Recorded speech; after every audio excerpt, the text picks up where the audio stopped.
agar he'll be from well, let's watch Acharu.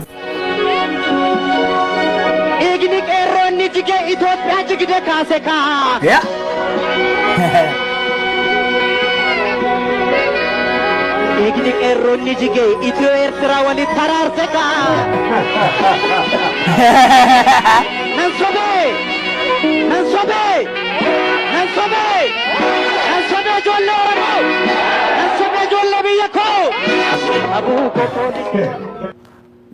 Hello.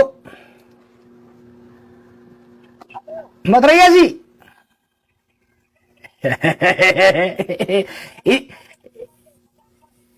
Si kok ani jana kok mami anu sodaadhan si ilaalaa ture taa'ee tani maal jedha bakka